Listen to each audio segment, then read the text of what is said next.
Hello. We are here today with Bishop Athanasius Schneider, 60 years old, from Astana in Kazakhstan.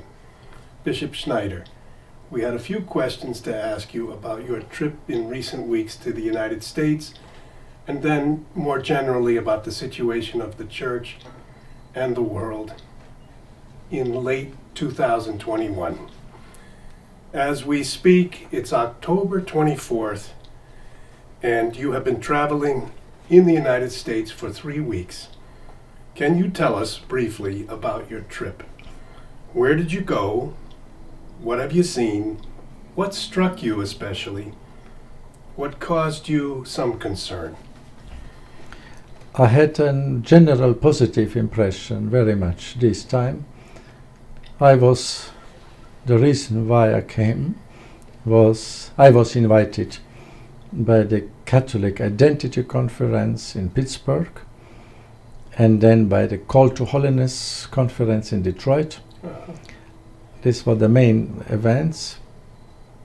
And then also the solemn pontifical mass in honor of Blessed Emperor Karl last 21st of October here in Virginia, in the Washington D.C. area. These were the three main events why I came here to the United States, and then I visited also other places and gave some conferences, holy masses. I visited the Sophia Press headquarters in New Hampshire, and I had really a general positive impression this time.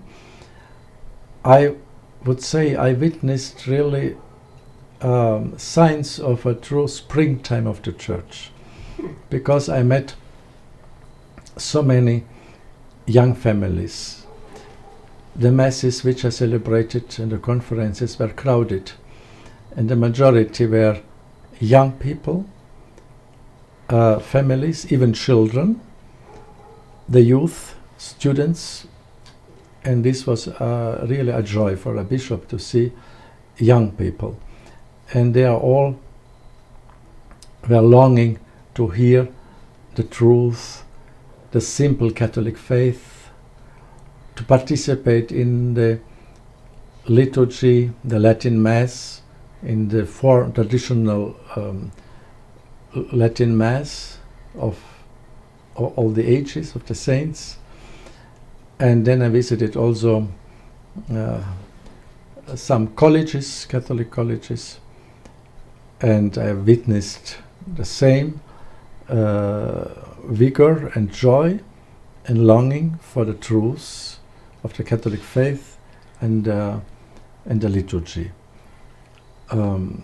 I could say that these all were signs of hope in these difficult times, and I'm believing that the United States is a country where now the true tradition is growing ever more among the young people, the young families. Well, that's very interesting. Your judgment really very positive, even though at times you've been described as someone who's quite conservative and speaking out against excesses or departures from the faith. But what you discovered here was really a very positive Catholic Church in the United States. Indeed. And these faithful which I met and the young people and some young priests, I did not discover nothing of criticism against the Church or against the Vatican Council. I did not find nothing of this in these masses which are celebrated, the traditional masses. There were large crowds participated, and after we had a meeting, and this was a joyful meeting, simply a joy of the Catholic faith and of the beauty of the traditional liturgy.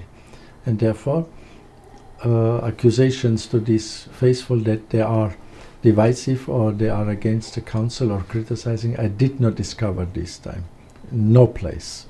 and therefore such accusations are, in such a general form, very unjust and uncharitable. Mm-hmm. I wanted to ask about your episcopal motto. It's a Greek phrase, Kyrie eleison. You are one of the very few Catholic bishops who have a motto in Greek. Almost all of them have a motto in Latin. Can you tell us how you chose this motto, what it means to you, and what it means to all of us?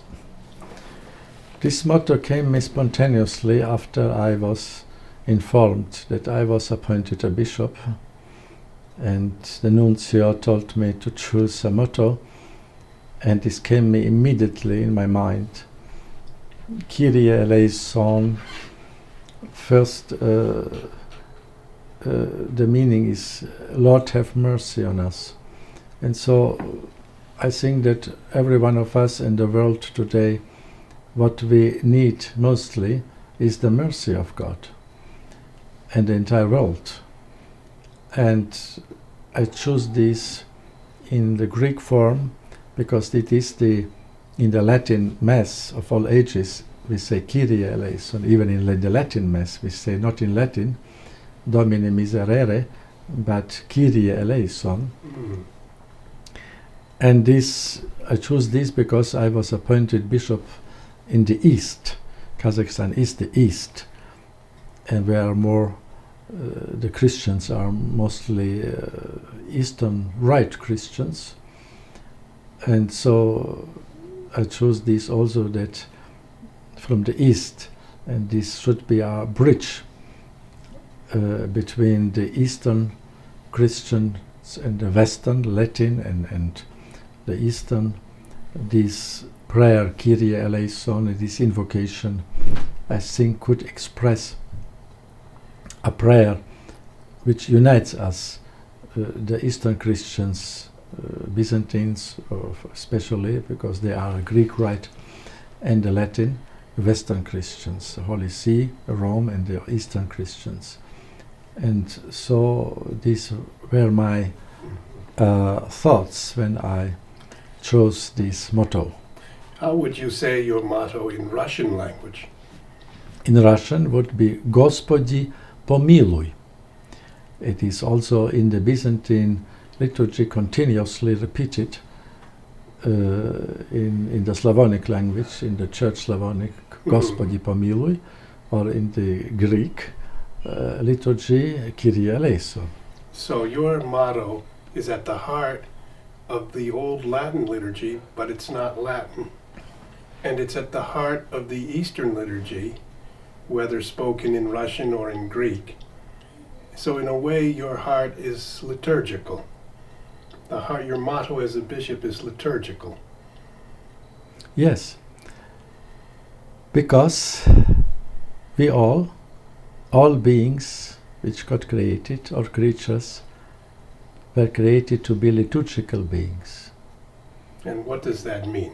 That means to adore and glorify God. This is the aim why God created all, and why God created angels and man, reasonable creatures, to glorify Him. Therefore we are essentially liturgical beings. Our existence is liturgical in the broader sense, to mean to glorify and adore God, to give Him the first place.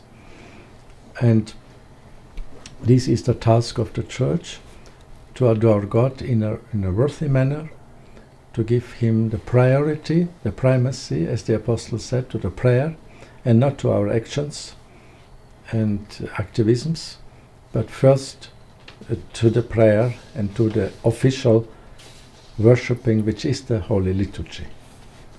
Hello, I'm Deborah Tomlinson with Irby Dorby Communications. Thank you for watching. Be sure to subscribe to our channel by clicking the red subscribe button, and make sure you click that bell and you'll be notified of any new uploads. Also, check out all the links below. There's some discounts for you. Thank you.